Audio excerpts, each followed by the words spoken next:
Okay, good morning. Good morning.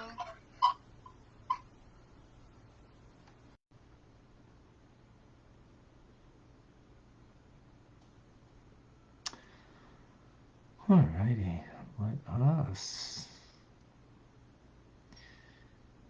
invite some people in.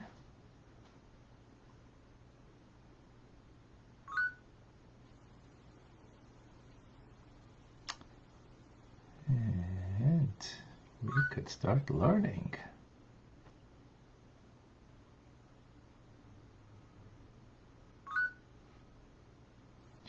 Okay, beautiful. Let's start here.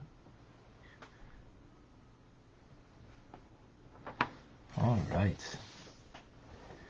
Good morning and welcome to Mystical Teachings from the Tanya. Rabbi Ronnie Fine coming to you from Chabad Zichron Kadeshim in Montreal, Canada. It's a privilege and a pleasure to share with you the Tanya. We say hello, as we do every morning, on Facebook, on Clubhouse, on Instagram.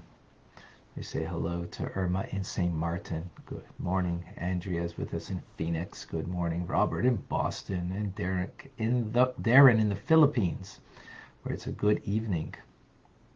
Damon's in Indonesia, which also it's evening time. Eleanor is in Norway. No, it's not Norway. Amsterdam, I think. I'm trying to remember. But good afternoon. Clem, good evening to you in Australia, in Brisbane. Susan is in Scranton, Pennsylvania. Paula and Greg in Bakersfield, California. Good morning. John in North Carolina. Welcome. Good morning to Eugenia in Calgary, a fellow Canadian. TJ, yes, asked today's class.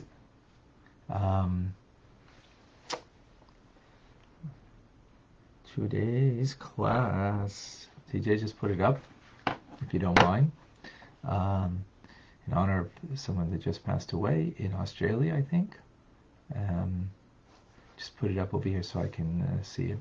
Simcha in Florida, welcome. Rena is in Colorado with us. Good morning. Diane in London, Ontario. Denise, and Davida, and Levi, vacation in Maine.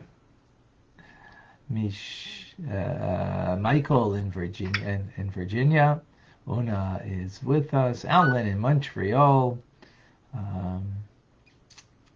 Who else is with us? Joe, Jackie in Washington State.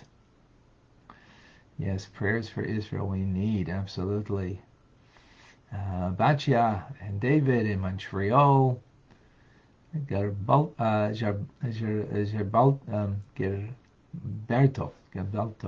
I think I pronounced that right. I don't know. Good morning. June in Australia. Michael in Germany. Eleanor, Netherlands. Okay, that's correct. I remember. Pamela in Virginia. And Carl in Toronto. We have Adi, Alessandra, Vilma, Bachia, Sina, George, Karen, Marjan. And we have Sarah, Lisa, Reggie, and I can't make out some others. Okay.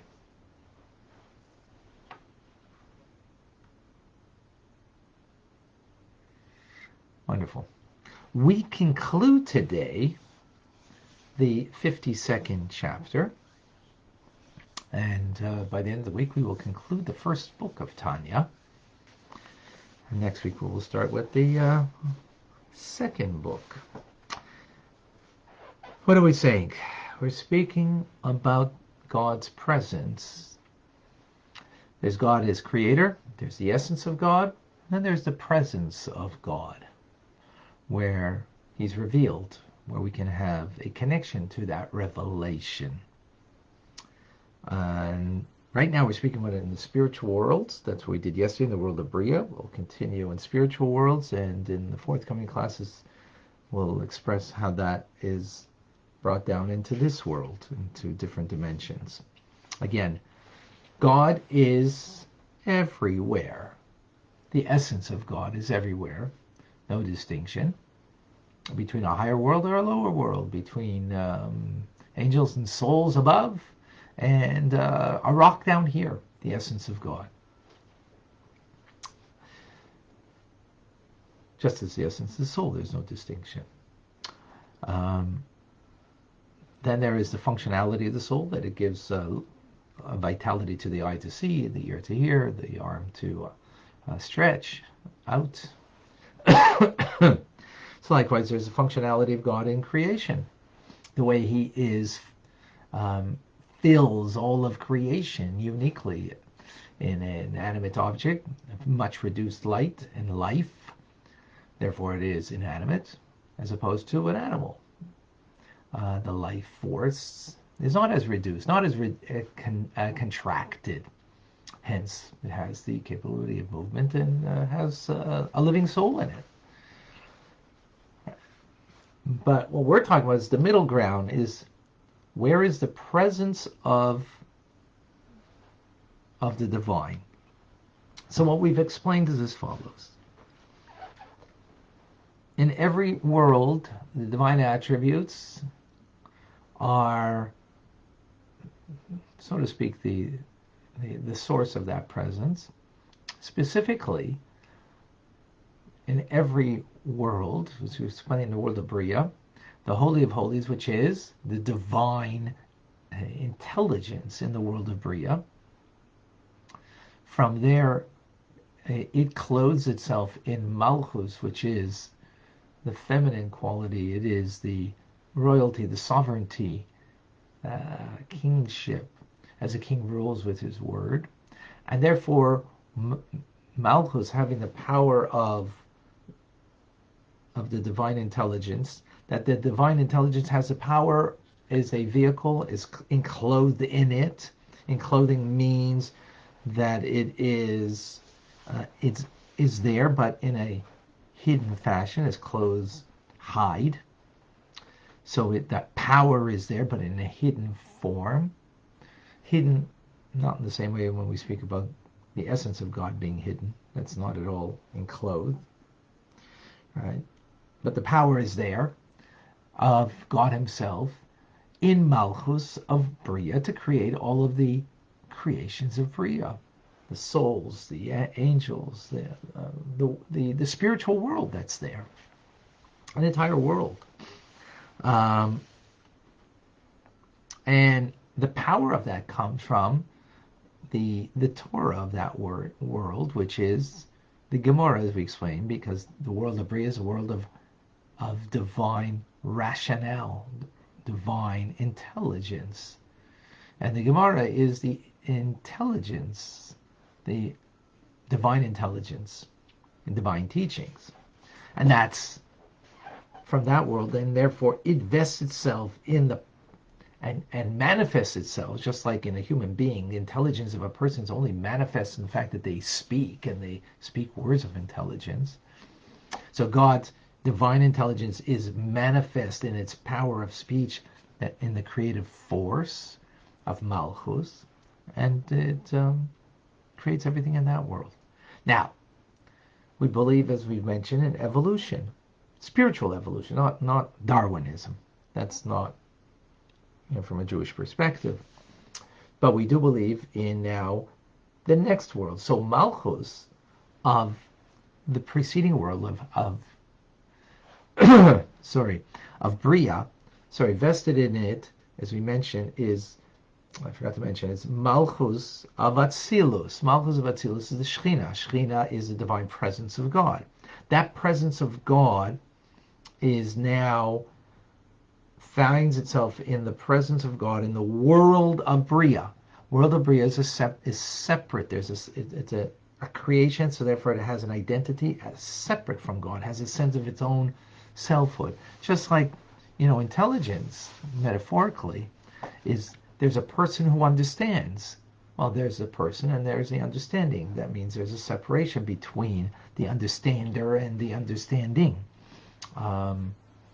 And that's the world of Bria, even though there's divine intelligence there, but there's those that are appreciating it, the souls of that world, They feel their own selfhood, their own independence. Not as independent as we feel. Here we feel totally independent because we're a soul in a body. But the souls in the world of Bria still have a sense of independence, and they are perceiving the divine intelligence of that world, which is the Gemara, the rationale behind Jewish teachings and Jewish law. So that's all again, and the power of Malchus in Bria to be able to accomplish what it can accomplish, to manifest the divine in that world, is because it's empowered with Malchus of Atzilus, which is the Shechina, which Malchus of Atzilus, which is the world of emanation, is reflecting the Ein Sof, the limitlessness of God, that hidden part of God. It's now being revealed, that we spoke about earlier. I'm reviewing some of these ideas, so just make sure we have a clarity, and now we go forward. Now what happens is Malchus of Bria needs to now draw itself down into the next world, which is the world of Yetzirah, the world of formation. Now the world of formation is not the world of divine intelligence, it's the world of divine emotion. Now, why would that be evolutionary lower?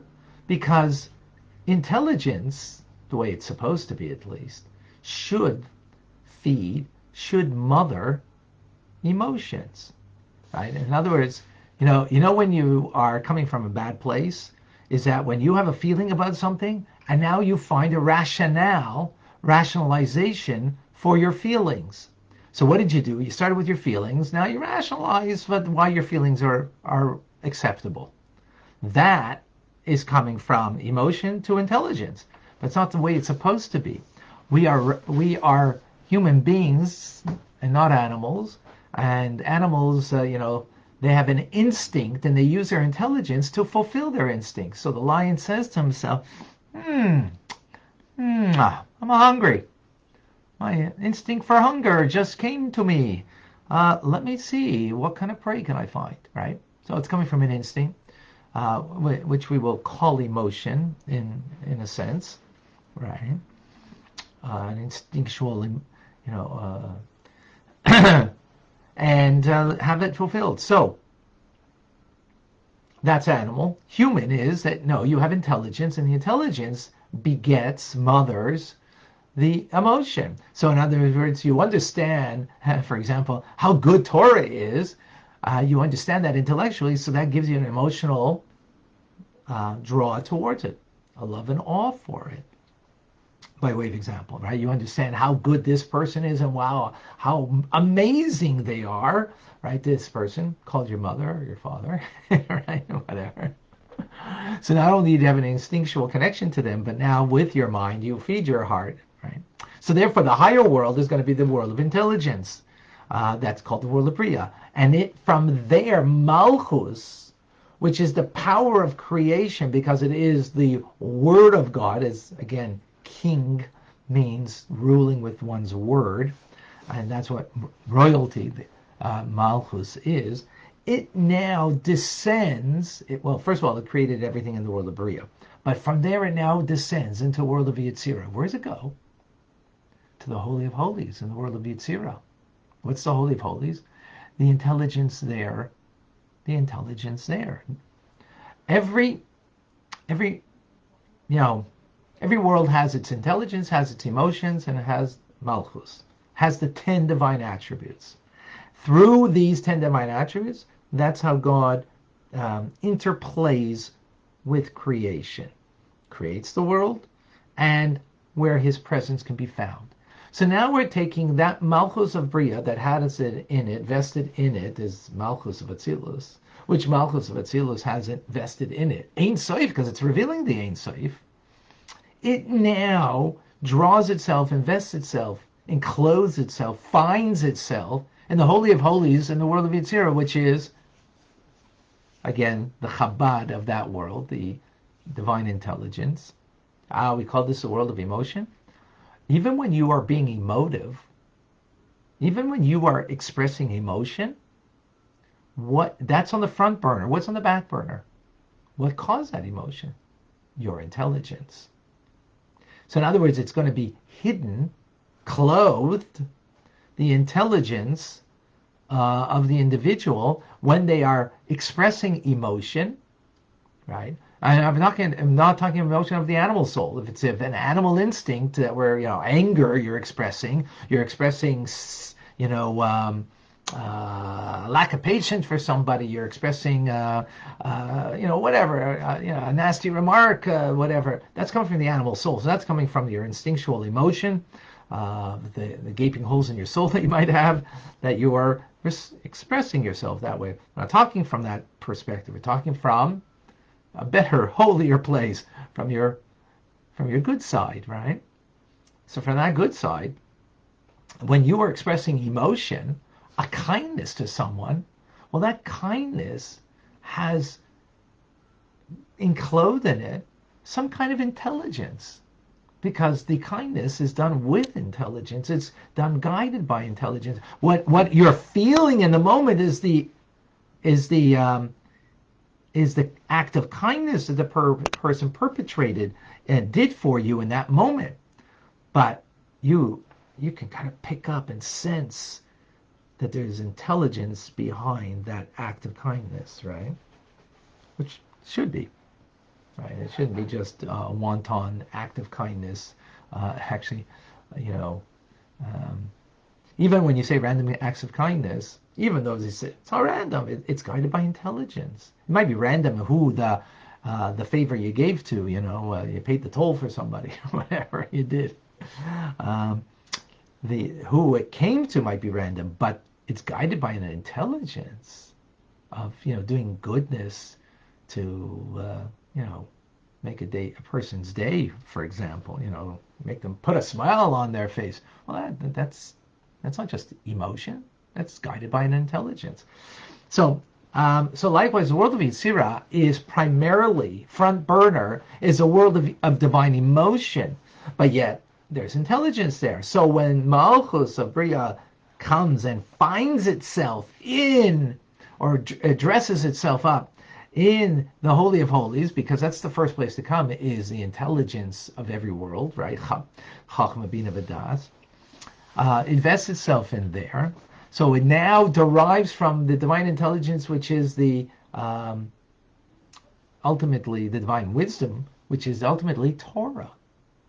And that Torah of that world now expresses itself invests itself again into Malchus, because Malchus is what reveals. Remember, whatever intelligence I have, if I don't express it through speech, it never becomes manifest and never becomes revealed. So the Holy of Holies is a wonderful place for it to be vested in there, but it can't remain there, because that's divine intelligence that will not find any expression, any manifestation. So it needs now further to vest itself into Malchus of Yetzirah, the world of formation. Now, what does Malchus of Yetzirah do with all of this? Well, it's the creative power. It has it in the Ein Sof, the Shechina of Malchus of Atzilus, and further all the way down, right, the evolutionary process, the Holy of Holies of each world. And so now it may have more garments, but in the end, a king can wear many garments, but when you embrace the king, you're embracing the king even and have many garments. So there's many more garments, and therefore it might be there is a distinction in the relationship to the king because of those garments to Malchus, which again vested in it is God manifesting the Ein Sof. And what does it do in that world? Well, it creates too. It creates things of that world, right? What is it creating? Souls. They're called ruchos, from the word ruach, which means soul, but also means spirit, right? Spirit, like as in emotional spirit. It's creating those kind of souls, a different type of soul, and that has a different function ultimately, because they're created in that world rather than the world of Bria, and therefore gain a different or gain or not gain, or have a different function as a result of being created within that world. Now, also, the Shekhinah that's present, which means the divine presence of God in that world, will be the divine emotion that is expressing Torah, God's will and wisdom. And what will that be? So in the world of Bria was which is pervaded by rationality and logic, divine logic. So that was the Gemara. And here it's the Mishnah. What's the Mishnah? The Mishnah is, for those who are familiar, the Mishnah is the laws. It's the first place where Jewish law was written down by Judah the Prince in the about the year 160 in the Common Era. Before that, everything was oral. It was written down. It is the laws of what's permitted, what's prohibited, what is pure or impure, what is kosher, what's not kosher, and so on and so forth. Now, why is the Mishnah the expression of the world of Yetzirah? Because the Mishnah is only the adjudication of the law rather than the rationale behind the law. The rationale of the law is not found in the Mishnah openly. Well, not openly, but it's there. Why is it there? Because as I just explained, in an emotion, in a proper emotion, a person should be able to detect, human intelligence. That it's not just, it's not anger. You don't detect human intelligence. The lack of intelligence, that's why a person gets angry. Because if it had any intelligence, it wouldn't get angry. Or in the moment you lose your intelligence, and that's why you do get angry, right? So you detect it, but that's not what you're experiencing. You're experiencing a kindness of a person. So the same thing in the world of Yetzirah, what you're experiencing in the Torah wisdom or teaching is the divine emotion, but not experiencing the the intelligence behind it. But it's there. It's motivated by it. It's that rationale that comes to the finale of a adjudication. Now, why is the adjudication emotional? So, why would an adjudication of Jewish law be an expression of divine emotion? So what are the two basic divine emotions? It's chesed and gvura. Chesed means a kindness, which means kindness means an embrace of something. You embrace someone in an act of loving kindness. Gvura means the power of refrain, holding back, not embracing.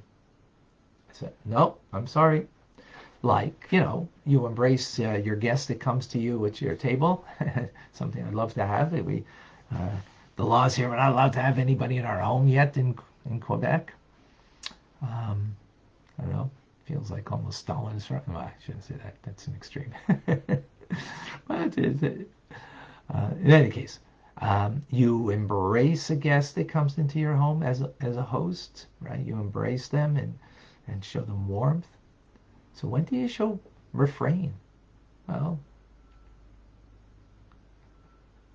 yesterday I was with grandchildren, and right before dinner they wanted to have their dessert and snack then. No is a refrain. It's holding back. And no, after dinner you can have it, but not before dinner. It's going to spoil your appetite for dinner. So that's a refrain. That's power. That takes power to be able to refrain and to say no. That's gvura, strength. So what does that mean? So when something is kosher, that means you can embrace it. When something's not kosher, it means you have to refrain from it. When something is pure, that means you can embrace it. When it's not pure, you have to refrain. You have to hold back. You have to hold yourself back. So that's why the adjudication of Jewish law is an expression of divine emotion. So, excuse me.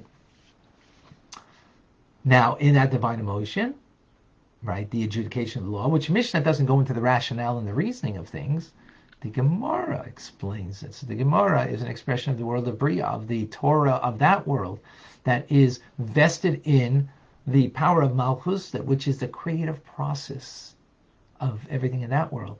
And then finally comes into that vests itself in the Holy of Holies, that world, which then becomes vested into the Malchus, that world of the Yitzira. It creates the souls that are different souls that are created in the world of Bria.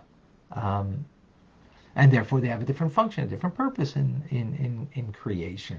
Doesn't make it less, it makes it different.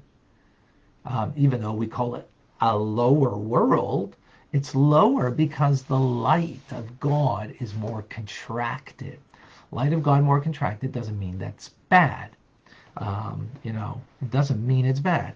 What it means is that there's a different part of the evolutionary process of creation that is necessary. And again, evolution, I want to make sure that we understand that from a Jewish point of view, the only kind of evolution exists is from spiritual to physical, not within the physical itself.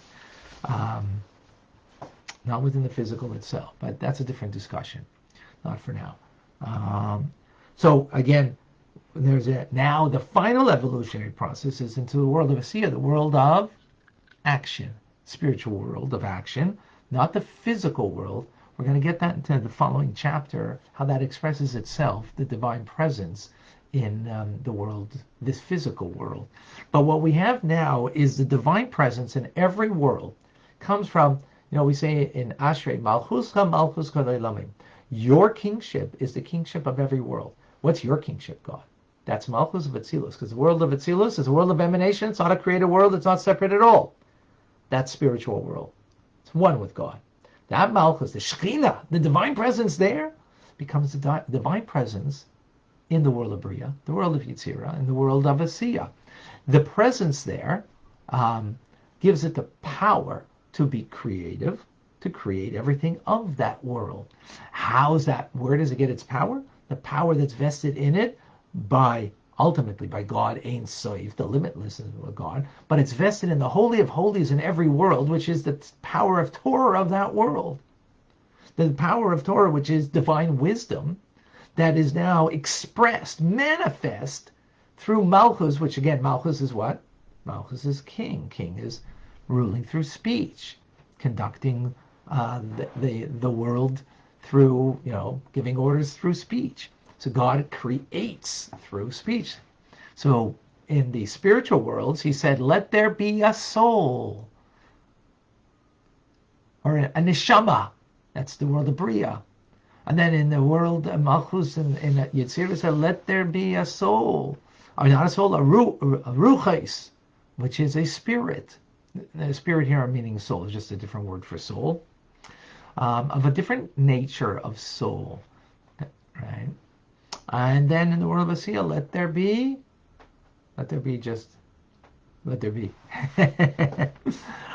Also souls, nefesh, another term for soul. A different sort of soul that has a different, ultimately, functionality and purpose. Right? That's kind of the story over here. I hope that was clear. Lots to absorb over here. Yes, Davida. Next week we're going to start Shari Yichud Ve'emunah, and we're going to get more into this understanding of the Creator within creation. That's the power of God in the creative force of. Here we're not speaking so much about the creative power of God, but the presence of God. That's what our interest is. You know why our interest in the presence of God? Because God as Creator is not what He's all about. He's not a tree hugger. He's not an animal lover. I mean, He takes care of His animals and He takes care of His trees.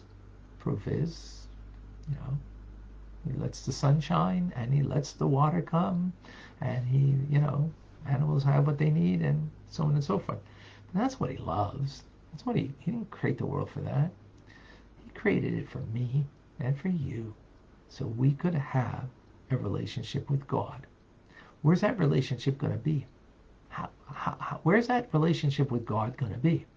So it's not as Creator, Because creator, he's a creator of a rock. He's a creator of trees and animals. That's not the relationship we're seeking to be on that level. God forbid. That's not intimate. They have a relationship with God in the sense that they are creations of God, but we're not creations of God. We're created in the image of God, a part of God. That's different. So therefore, we want to have an internal, more deeper, intimate relationship with God. And where is that going to be? Well, it's not going to be directly through the Ein Sof, how God is hidden, completely hidden and found everywhere equally throughout creation. And again, it's not going to be the other part of God, which is as creator, as he fills the world, as the soul fills the eye to be able to see, and the ear to hear, and the hand to act as a hand. But what we want is a relationship to God as Shekhinah, divine presence. As that divine presence expresses the Holy of Holies, as that Holy of Holies expresses the Shekhinah of Atzilus, and it is a vehicle for God himself. We want a connection to God himself. And that's where we're going with all of this. Not to appreciate God as creator, but to appreciate God as in his presence, his Shekhinah, that we can connect to, that we can have a relationship with. That is where we're going with this. A long journey. But we're getting there. In the next 3 days, we'll kind of come to a conclusion of it. Questions? Well, first we have questions. Davida, help me over here. I'm looking, and also please, if you can share, I know now that. What do we know from what we learned here today? Whoever can get over, that'd be amazing. A reminder, 2 question marks, and then ask your question. I don't see anything.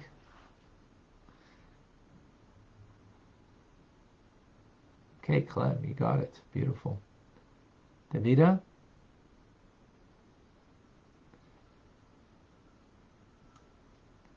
John, I know now that Malchus of a higher world passes to the most sacred chamber of the next world, right? The Holy of Holies, and from there to Malchus of that lower world, where the Shekhinah powers the separate creations of the world. The Torah of each world is found in Malchus, in each successive world, and the lowest world of Asiya. Very good, excellent. Way to go, John. Liba, does the evolution process continue the same way in the world to come, when all of the revealed, including the presence of God?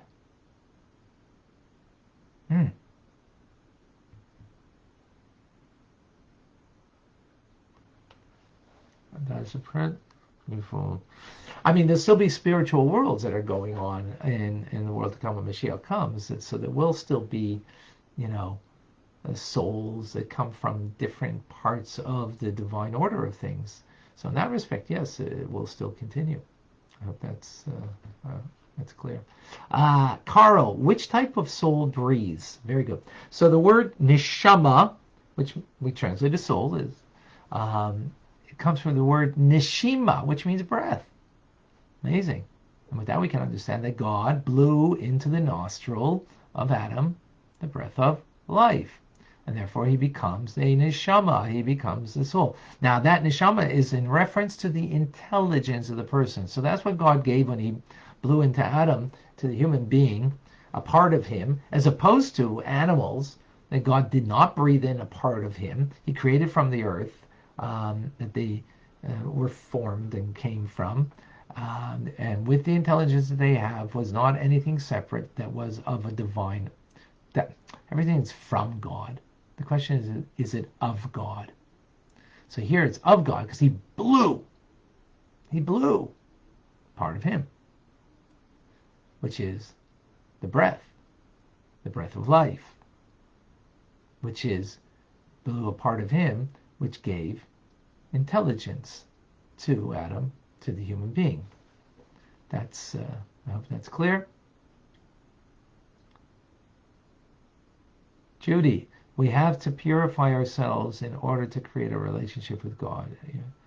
Do we have to purify? I mean, well, let's start with doing mitzvahs.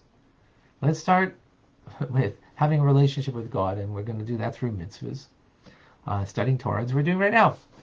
So let's begin that way and increasing in our doing of mitzvahs. The genius says, I know now that Bria is the world of divine intelligence, permeated Yetzirah, which is the world of divine emotion. Excellent. Excellent.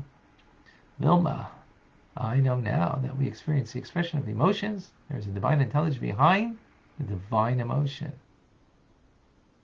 Divine emotion is found in the adjudication of Jewish law, the divine order of creation, and how God rules and creates through speech. We want a relationship and a connection to God himself. Very good. God is always creating the spiritual to physical. There's a divine presence in every world. Divine presence gives power to create everything that comes from the divine wisdom of Torah. Very good. Excellent. Thank you, Vilma.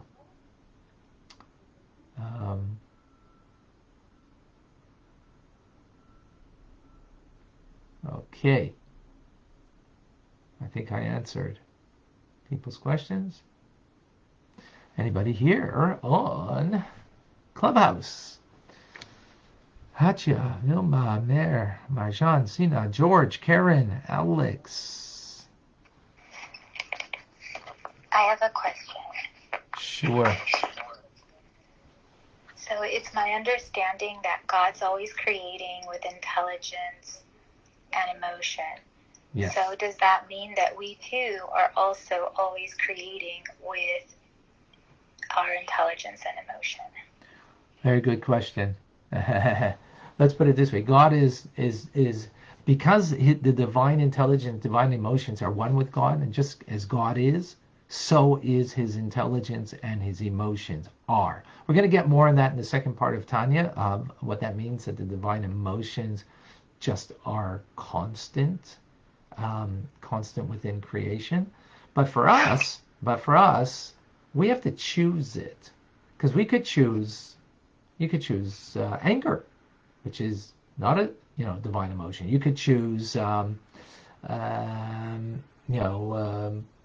any sorts of negative emotions that are not of a divine order. So they would not be, they're not constant, either the good or the bad. It's a choice that we need to make. Now, we might be living on autopilot, and therefore on autopilot we're more this emotion than that emotion, but the emotion ultimately is not really one with us. We're compounded of different emotions, and therefore we could choose from the compound of different emotions that are a part of us the emotion that we're going to express. But by God, the emotions, the divine emotions, are bound up in one, in a simplistic whole oneness. So just as he is simplistically and whole and one and exists at all times, so likewise do his emotions. How that expresses itself in creation, that will be chapter 3 and 4 in the second part of Tanya, which we'll get to next week. But excellent question. But for us, it's not that way. It's not just because we are, that therefore we are emoting, and definitely not emoting in a good way or a divine way. Was that clear? Yes, well, I've heard this discussed by other people, so I wanted some clarity on it, because I've also read about God's divine emotion and intelligence is different, far different from ours. So I wanted to know the difference, and it's clear that we make choices and that we are not our emotions. And, because of the Hasidic thought and all this Tanya learning that I've gained, it is clear that we can also have our minds rule our hearts and not be emotional creatures that are always driven by emotions. It is very important to choose. Right. So again, when we say about choosing, we're choosing from good emotions and negative emotions. And even in the good emotions, the choice can be which emotion, right? But what we're going to learn is how God's emotions are constant. But that'll be next week. Karen. Yes, I was wondering if there's a place that I can find a glossary of all of the Hebrew words translated that you mentioned as you're teaching. I'm sure there is. I'm not certain I know where. Not on the Chabad website anywhere? But if you go to Chabad.org, that would probably be the best place to find it. If it's going to be found online, that's where it's going to be. Okay, thank you. You're very welcome. Karen, did I, you know what, by the fact you asked that question, I'm wondering if I was not clear enough in using the English language to bring across the ideas. So was I using too much Hebrew? I need to. You did. I think I need a notebook so I can write down the Hebrew and then the English and then pay more attention as you're talking. Okay, great. Actually, thank you, Rabbi. You're very welcome. That's one of the things we're going to be providing soon, actually, believe it or not. Thank you for mentioning that. So we're going to help to provide that. Excellent. Rabbi? Yes. Okay, I do have a question. I marked something down. I don't know if it's accurate what I said. Okay, so basically, I said, I know that the different levels of our soul, the Nefesh, Ruach, and Hashem all come from different worlds, correct? Right, correct. First of all, each have different revelations of Hashem, and the Malchus of each world is a speech, is how Hashem rules each world. Is that, I don't know if that's accurate, what I said? Rules are creates. Creates. Okay. Creates in that world. Speech, God's speech is a creative force, right? Mm-hmm. By the fact that he creates, that means he's ruling, because it's a creation of his that he's creating, right? Mm-hmm. So it's not how He creates through speech. Yeah. Okay. Thank you. All right. Very good. One thing I want to say is that when I was learning through you and reading the Tanya, there's a lot of concepts that for someone who's never been familiar with these terms, who wasn't learned in Hebrew and all that, right. It's a lot to learn. And so that's why it was harder for me to understand, because I have no background in it. So when I learn, and this is the way I learn to teach, is I want to know every detail, just like Karen said, of every word and its meaning and its translation and all that, because it matters. Yeah. Yes. Thank you. Yeah. Absolutely. Today, I guess, makes it particularly more difficult because the concepts are more ethereal. They're more abstract, more spiritual in nature, and when you couple that with a terminology that you might not be familiar with, so then it really can throw you for the loop. I get that totally. Sarah's asking,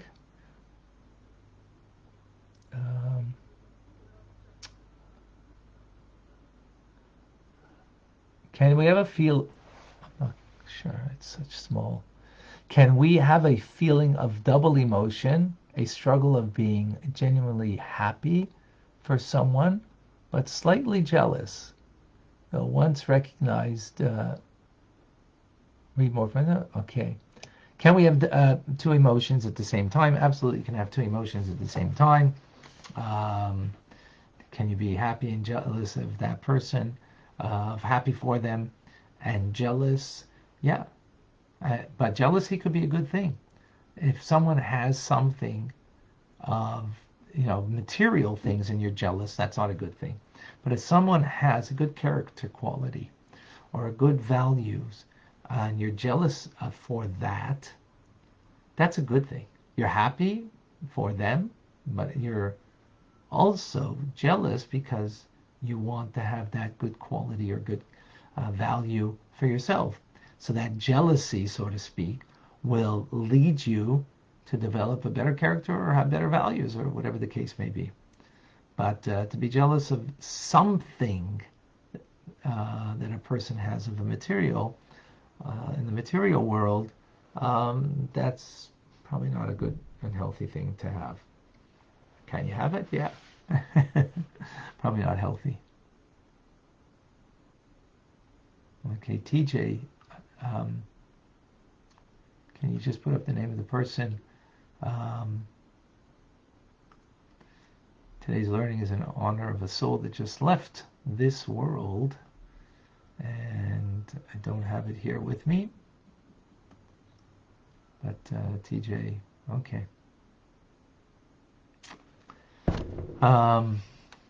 Very good. Any more questions? Any more comments?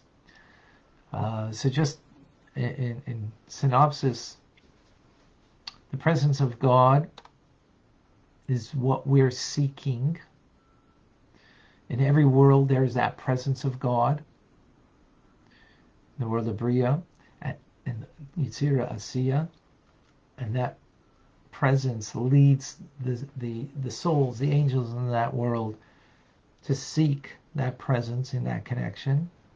But ultimately, and that presence of God is empowered by the Torah, which is the divine intelligence of God that's clothed in that presence. In the world of Bria, it's what you perceive is divine intelligence. In the world of Yitzira, your divine emotions, that is motivated by divine intelligence, or enclosed in there as a divine intelligence. And ultimately, what's inside of all of that is God Himself, the Ein Sof, as He gives expression in various manners, in various worlds. This is similar to a human being.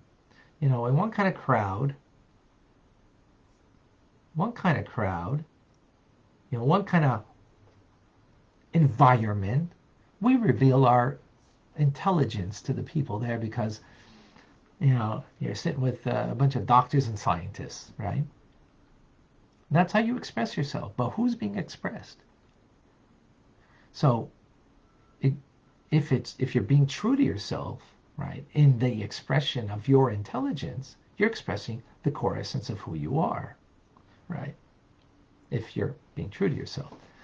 And we're speaking about God, so obviously He's true to Himself. Now, if you're in a different room, you're in a room with poets and songwriters and so on. Do they have intelligence? Absolutely. But is that what you connect with? No. I mean, obviously they can be talking in an intelligent way. Now, that's what we're talking about. But what they are better at is emoting. That's what a poet does. Brings their emotions to expression through words. That's what a songwriter and a singer does. Is really emoting. Now, in the background, what is perforce compelling, it is the intelligence of the person. So you can get what kind of intelligence. That way, some of the songs you can see how, like, they're bubblegum baby songs, right? That are made for adults, but they're really kind of babyish. And then you can get something that's really profound, and but what the profundity is, what you're getting it is through an emotion, though. You're not getting pure intelligence, like when you sit with a scientist and just talking scientific knowledge. You're getting intelligence, but it is coming through an emotion. So you're expressing yourself in a different way. So it's the same thing about God. He's expressing Himself in the world of Bria one way, and the world of Yitzhak another way. And now finally we're going to come into this world, where is that divine presence that He expresses Himself, that we can connect to, and have that relationship. But that, you have to wait. Tomorrow we begin that journey. Till now, we're just in spiritual worlds. Yes. Gotcha. Denise and Jane have a question. Oh, okay. Thank you. Jane, Rabbi, learning from today, it is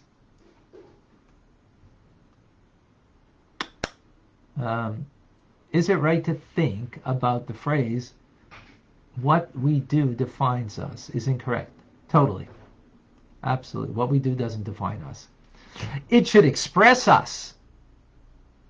If we're being true to ourselves, then what we do should be an expression of me, but it doesn't define me. And that's why, Ultimately, I put on tefillin, and I pray, and I learn Torah, because who am I? I'm a Jew. And my action of a mitzvah is expressing those actions of what I do, expresses who I am. And even when I work, now, okay, I work as rabbi, as a shliach, the Rebbe, but someone who goes to work, that work should also be an expression of who they are. Even though they're working as a lawyer, or they're working as a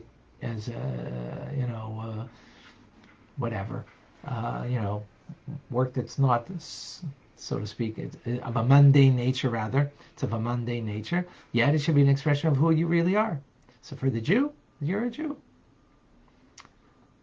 Very good. Davida. Oh, where's your question? Oh.